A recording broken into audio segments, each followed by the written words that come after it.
Peace and blessings, everyone, and welcome back to my channel. My name is Shoshana, Shana for short, and I just want to say that I am so glad to have you guys here with me and walking this path with me to becoming the best version of our overall selves so that we can show up as our highest self for our children, our husband, our sisters, our friends, our community, and everybody whom lives that we were meant to touch. So today I'm actually here to talk to you guys about an awesome topic. But before we get into this organic discussion, because we're going to breathe, we're going to relax, and we're just going to dish it all out, I want to put out a disclaimer. I am not a psychiatrist. I am not a physician. And this information that I'm sharing with you all today is to be used for informational and or educational purposes. So today's topic is mindful eating and how to overcome being an emotional and or a compulsive eater. So, that's a big topic right there. But before I actually talk about my journey with mindful eating, I just want to let you guys know as well that I am a master certified personal trainer, and I am currently enrolled at SWIHA to become a holistic nutrition wellness practitioner. And guess what, guys? It's also my last week of school, and I'm so happy about that. So my journey with mindful eating has been interesting, to say the least. I grew up in a low-income neighborhood, so mindful eating was something that was never really discussed. I never even heard of mindful eating. The grocery stores that we had near us, they were interesting. They were very interesting. They stink when you first walk in them. The produce was no good. We didn't have access to any organic produce, and there wasn't any awareness in my neighborhood about eating healthy, eating to live, or none of that. The most that I learned about eating, of course, was in PE, but it just scratched the surface. So as I got older, I started to want to learn more about eating consciously. So I would have to say that I started being more aware of what I actually would put into my mouth once I got out of high school, because I discovered a holistic professional named Dr. Sebi, and I'm pretty sure a lot of you all may have either heard of him or know him or seen the many of works that he has done. I heard of Dr. Sebi actually through a celebrity that I used to watch, Lisa Left Eye Lopes, and I saw her going over to Yusha Village back and forth to heal because it was in her documentary that she posted shortly before she died. And around that time, my grandmother was actually dying of cancer, and it hurt me to the core that to watch her in that amount of pain, it was nothing that I could do about it. So during the time, I was already a personal trainer, and I had already been an athlete my whole life. So I started to realize that it's not really working out that a lot of people struggle with. A lot of people are struggling in the kitchen. And I started to see that a lot of foods that we eat can actually speed up our death. That's why we, as African Americans, we are more prone to being we are more prone to type 2 diabetes, high blood pressure, cancer, all of those illnesses. So we have to learn how to eat for our bodies. And of course, it's 80% kitchen and 20% gym. So I was like, okay, if I can teach my people, how to eat, then maybe I can help people slow down their actual death. Because like I said, every bite that we take, we could either be speeding up our death, or we can let thy food be thy medicine, and we could age gracefully. I think the first time that I actually saw the power of mindful eating was when I had my first son. So my son Noah, when I had him, he wasn't born with eczema, right? But after he turned 3 months, I started to see rashes on his face that just would not go away. And I got worried. So when I took him to his pediatrician, she did verify to me that it was atopic dermatitis. And it started to just get worse and worse and worse. During that time, I was breastfeeding, and it was my first time ever breastfeeding. I didn't know really anything about breastfeeding a child, and I didn't know anyone in my family who had even breastfed. So, long story cut short, I changed my way of eating because I don't like the word diet.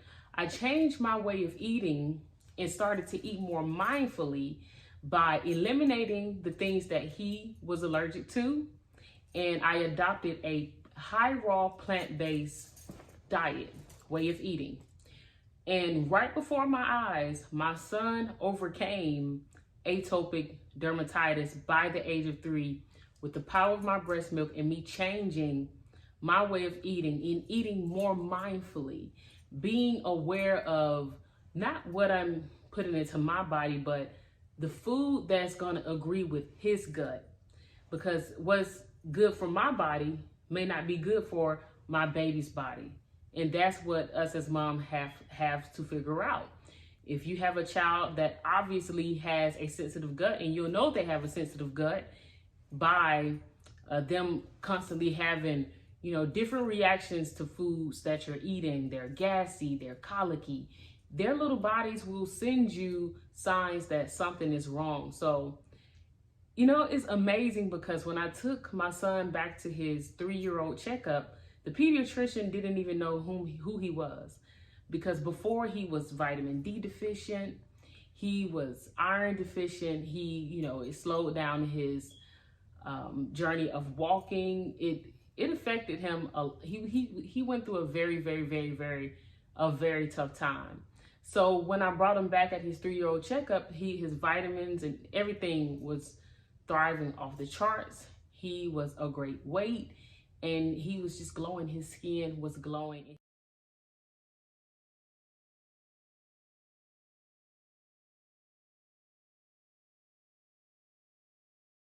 His pediatrician was blown away. She just wanted to know, what did you do? I said, I changed his way of eating. So that's when I saw the power of actual mindful eating and the impact that it not only can have on you, but the power that it can have on even your babies if you're breastfeeding. And, him overcoming eczema and me changing my way of eating, I found out a lot of things about myself, that I'm sensitive to gluten. I can't have a lot of the things that I eliminated for him as well. But now that I've talked a little bit about my mindful eating journey, just a tad bit, I want to actually get into the topic. So I know you guys like, what is an emotional eater? What is that? So an emotional eater uses food to cope with emotions, mainly when uncomfortable, like when you experience things like stress, anger, and loneliness. So, for example, have you ever noticed when you're stressed out, you find yourself reaching for a bag of chips? Or you want to be happy, but you're feeling sad, but you find yourself indulging in some ice cream. And you may have told yourself, I'm just going to eat half a pint, but you end up eating the whole thing. That is what we call emotional eating. And emotional eating is a cover-up, basically to fill a void temporarily for something that's actually going on at a deeper level. Emotional eating is something that we all have experienced at some point in our lives. And especially, like, you have to think about, all of the different things and the different changes that has happened in the world. Even COVID, a lot of people gained a lot of weight during COVID. They're sitting in the house, they're bored. Some people are anxious, some people are depressed, and a lot of us are really just trying to find a way to cope, and we don't know how to do that. So some of us use food. So I just want you guys to take a second, right? And I want you to think about triggers, because all of us has triggers. All of us has something that triggers that uncomfortable emotion in us, and now we're reaching for something. We're reaching for some type of food. So in order to kind of prevent yourself from emotional eating, you have to identify and learn what your triggers are so that you can, number one, you can see it coming. You can see it when it's coming, and you can try to go ahead and tackle it by doing something else besides using food. So I want you guys to ask yourself a couple questions, and go ahead and get a journal out, because these are some things that you can evaluate yourself as the week go by to kind of see if any of the things that I talk about today align with you. So ask yourself, is there a pattern as far as the time that I emotionally eat? And I'm gonna elaborate with that. While I was going through that journey with my son of him not feeling well, him being extremely itchy, our nights would be very, very long. So I would be up all night trying to comfort him. And by the time he finally went to sleep, I was depressed half of that journey. I would stay up and I would eat vegan popcorn. One would say, it's vegan, it doesn't matter. Yes, it does matter when you eating the whole bag at 2 o'clock in the morning, and I'm eating it, and I would have to be watching a nice show, and it would soothe me. It would fill that void. The void that I was looking for was support, comfort, happiness, because I was extremely stressed out. So I found that my pattern with emotionally eating typically would occur every time that I got some alone time, whether it was riding in the car, or whether it was when he went to bed and nobody finally would need me. So ask your question, is there a pattern as far as time when I emotionally eat? The second thing I want you guys to ask yourself is, do certain things that others say to me trigger negative emotions? And what I mean by that is, all of us have experienced either childhood trauma or adulthood trauma. And it's certain things that people can say to you that can subconsciously trigger a negative emotion within you. And even if it doesn't affect you at that moment, it does affect you, and your body can feel stress. And next thing you know, you find yourself binging when you can't properly release those emotions.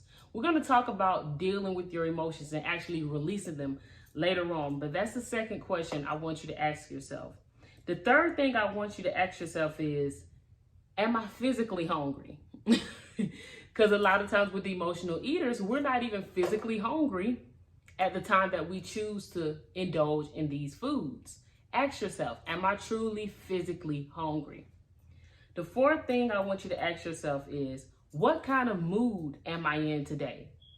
Because typically, if you're in a mood when you wake up and you're feeling tired, you didn't get a proper rest the day before, you're stressed out because you have to get up and you have to go to work, or you have to get up and see about your husband, see about your kids, you haven't been indulging in any self-care, you're drained at this point. So that's a great way to identify your trigger, because you can check your mood. Okay, and tell yourself, I'm already not in a good mood today. I'm not feeling well. Let me kind of stay away or put away all the snacks. Let me put out all the fruit. Let me make sure I start my day with a smoothie and eat a salad. Things that's gonna help me increase my mood versus me grabbing something that's gonna give me a temporary fix as far as emotional eating.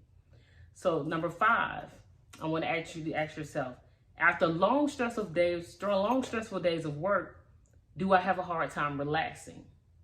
So if you have a hard time relaxing after work, what are you going to do? A lot of people use food for comfort.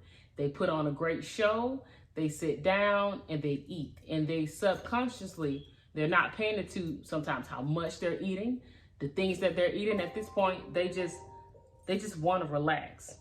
And number 6, I want you to ask yourself, have I been doing my self-care routine? Because if you haven't been doing your self-care routine, that means that you haven't been actually taking out the time to take care of yourself. And we don't do that self-care, we don't feel our best because we're taking care of everyone else, but we're not taking that time to nurture our own selves. And that automatically is going to put us in the space of not feeling happy, not feeling appreciated. We need comfort. You might need a hug. So I want you guys to answer all of those questions, and you don't have to put it in the comments, but put it in your journal. And that way you can continue to know your triggers and identify your triggers and prevent emotional eating. Now I want to talk about a chaotic unconscious eater. And I know you ask yourself, what is that? So this type of eater typically lives an extremely busy life, always on the go, and often actually overschedules themselves. So you will find yourself eating whatever it is that you have time for. Like you may stop at fast food restaurants.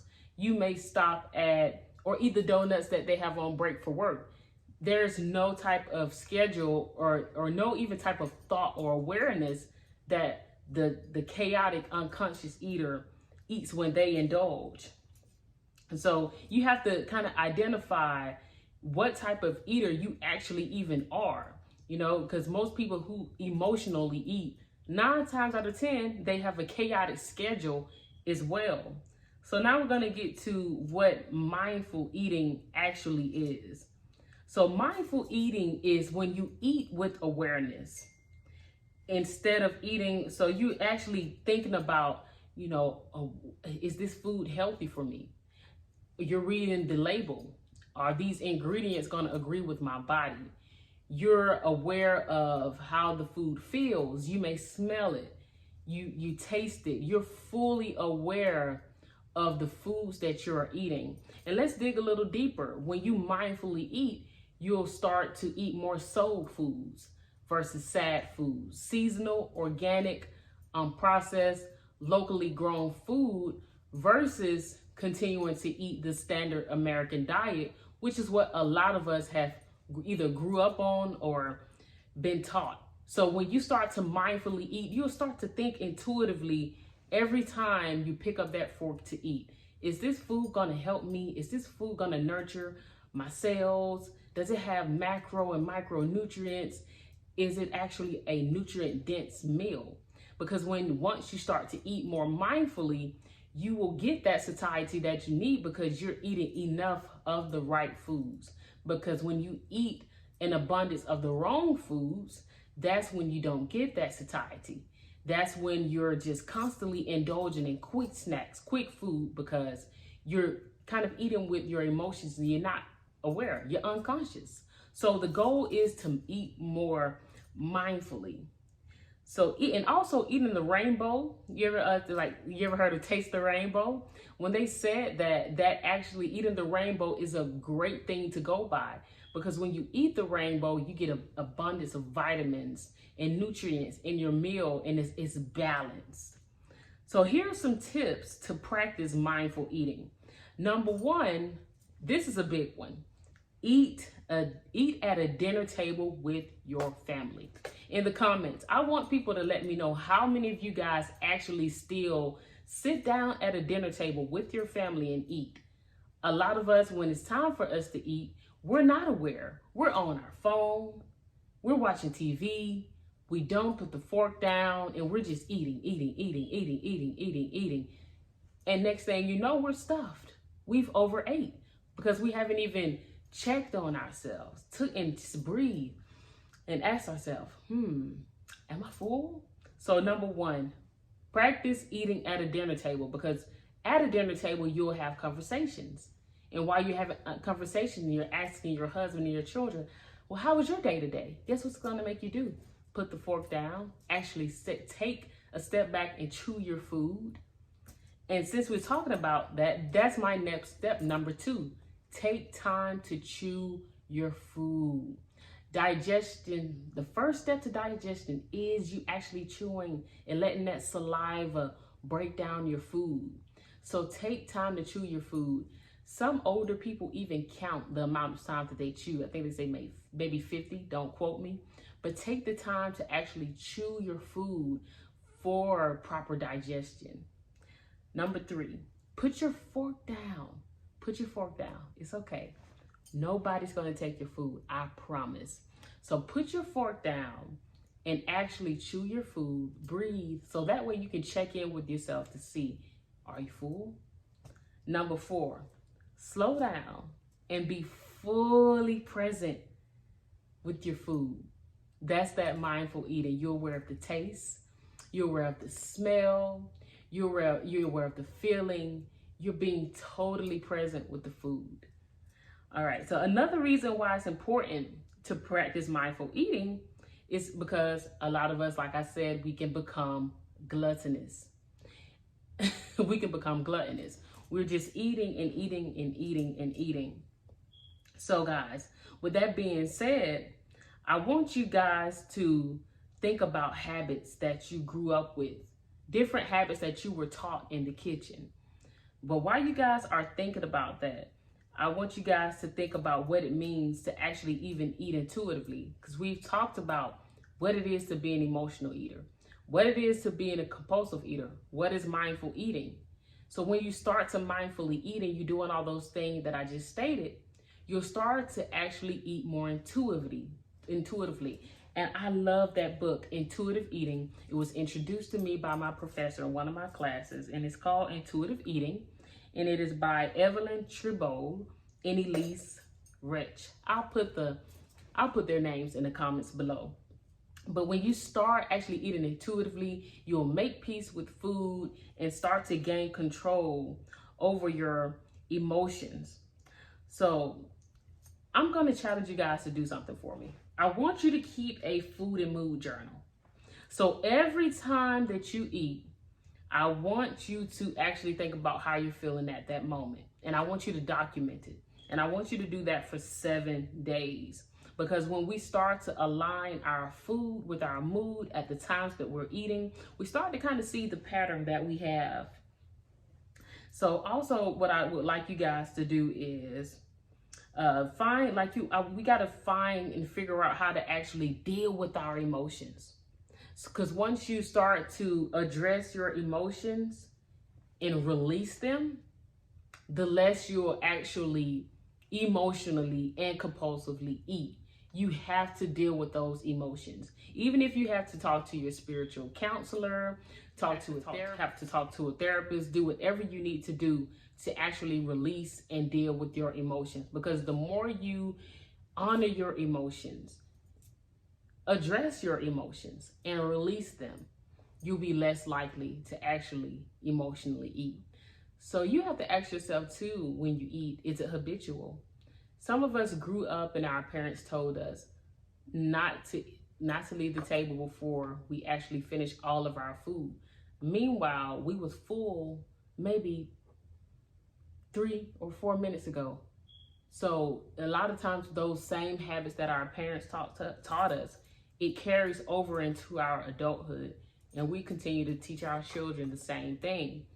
So you have to ask yourself, am I a habitual eater? So that's another thing that I want you to write that question down, and then I want you to evaluate the way you eat now versus how you were taught to eat when you were younger, and see if the same pattern has followed you. And if so, you don't even necessarily have to change things that you eat, but you can actually change the ingredients and choose healthier alternatives and make smaller portions. And when you're hungry, sometimes we eat with our eyes. Instead of making extremely big portions, make them smaller for your children as well. Because when you force someone to eat all of their food and they're full, you're just creating an overeater. So in conclusion, all of us have a goal to become the best version of our overall selves. Some of us desire to lose weight. Some of us desire to gain lean muscle mass. Some of us simply just want to eat better and have a healthy relationship with food. But in order to do that, we have to stop falling victim to being an emotional eater and a compulsive eater, and eat more mindfully, eat more soulful foods, those seasonal, organic, unprocessed, locally grown foods. And we have to journal more, release your feelings, and then you have to ask yourself, what makes you happy? I want you to write that question down. What makes you happy? And when you write that list down, whenever you're feeling stressed, anxious, mad, or sad, try doing those things first before you reach for food. Because now we are practicing ways to cope. We can go do some yoga. We can do some mindful meditation. We can exercise. Let our body naturally release those endorphins. So the more we make peace with food and the more we actually become more aware of our triggers and ourselves, the more we will get more overall well, because we're mindful eating and we're practicing actually dealing with our emotions. My hope is today that you learn some new things about yourself and you can go into the week with your food and mood journal, with answering the questions that I asked you, and in hopes to reach the goal that you have of becoming the best version of yourself from the inside out. And I want to thank you guys so much for taking the time to share this beautiful space with me. And talk to me in the comments. Let me know if you got something from this. Let me know if you're going to actually take some of the things that I said and implement into your next week. Thank you guys so much, and you have a great day.